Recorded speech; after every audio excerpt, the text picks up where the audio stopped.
Hello மக்களே, welcome to our channel.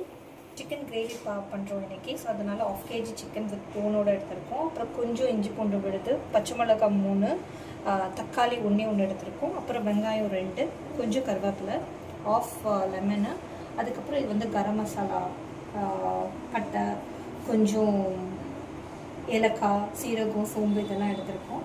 So இதை வச்சு நாங்கள் கிரேவி பண்ணுறோம். இப்போ கிரேவி பண்ணுறதுக்கு பேன் வச்சாச்சு. இப்போ நம்ம அதுக்காக கொஞ்சம் நல்லெண்ணெய் விட்டுக்கலாம்.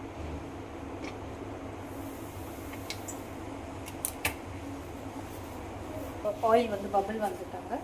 ஸோ இப்போ நம்ம கொஞ்சம் இந்த try garam masala powder, try திங்ஸை ஆட் பண்ணிவிட்டு இது பொரிஞ்சாச்சு.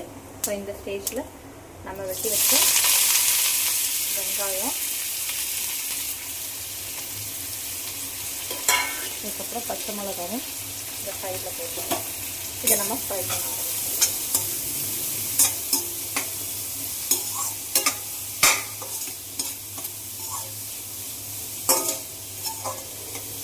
இந்த பேன் வந்து நாங்கள் 1.5 சிப்லேருந்து வாங்கியிருக்கோம். நல்லாவும் இருக்கும், ஏன்னா இது கொஞ்சம் அடி பிடிக்காமல் வருது.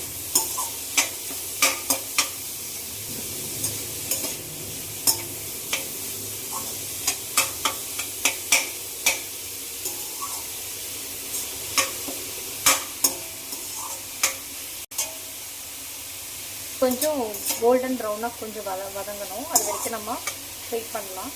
நான் சால்ட் எதுவும் சேர்க்கலை. கொஞ்சம் கோல்டன் ப்ரௌன் ஆகுனதும் நான் சிக்கனோட சால்ட் சேர்த்துடுறேன். அதனால் இது மட்டும் கொஞ்சம் வதங்கிட்டே இருக்கிறது. இப்போ பார்த்திங்கன்னா இது நல்லா வதங்கிடுச்சு. ஸோ நம்ம இந்த ஸ்டேஜில் இஞ்சி பூண்டு விழுது போட்டுக்கலாம்.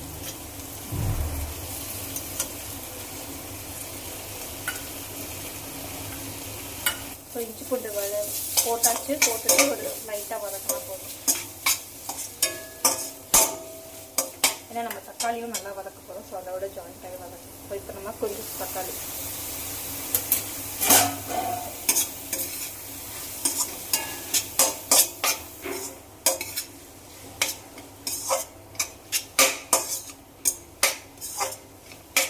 ஸோ இதுவும் கொஞ்சம் நல்லா வதங்கி ஸ்மாஷ் ஆகி வரணும். அது வரைக்கும் நம்ம வெயிட் பண்ணலாம். ஸோ இப்போ பார்த்தீங்கன்னா இது கொஞ்சம் நல்லா வதங்கிடுச்சு. ஸோ இந்த ஸ்டேஜில் சிக்கன்லாம் உள்ளே போட்டுக்கிறேன்.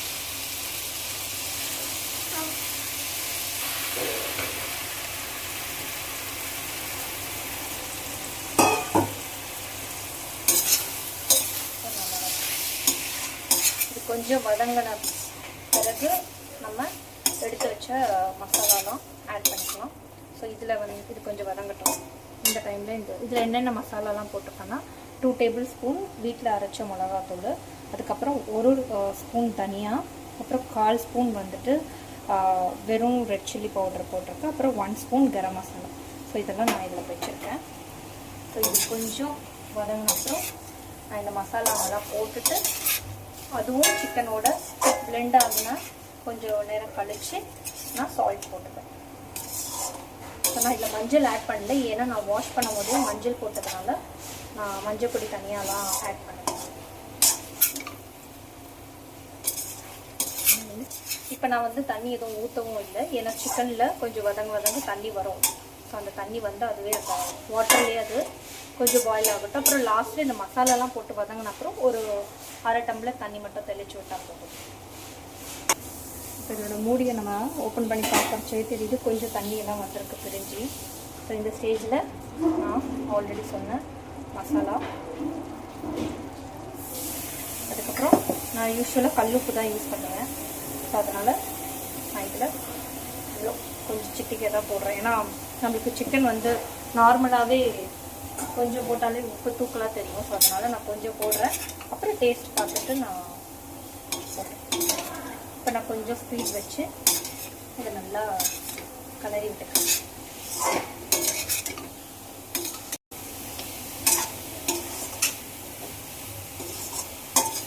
ஸோ இது வந்து கொஞ்சம் கொஞ்சம் இந்த டீயே வதங்கட்டும்.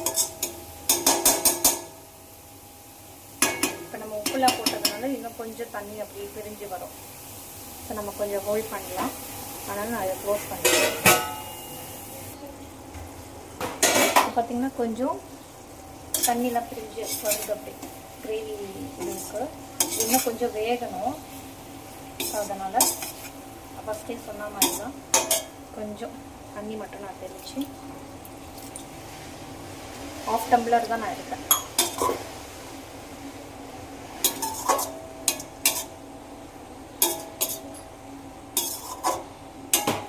ஸோ இது கொஞ்சம் சுக்காவாக வரட்டும்.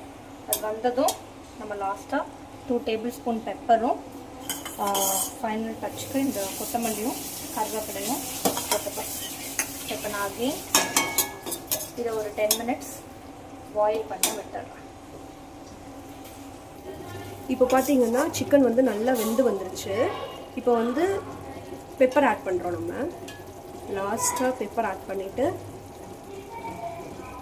அதை நல்லா கிளறி விட்டதுக்கப்புறமா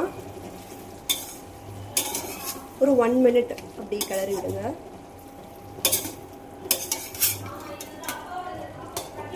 இப்போ கிளறினதுக்கு அப்புறமா லாஸ்ட்டாக கொஞ்சம் கொத்தமல்லியும் கருவேப்பிலையும் அப்படி லைட்டாக மேலே போட்டுட்டு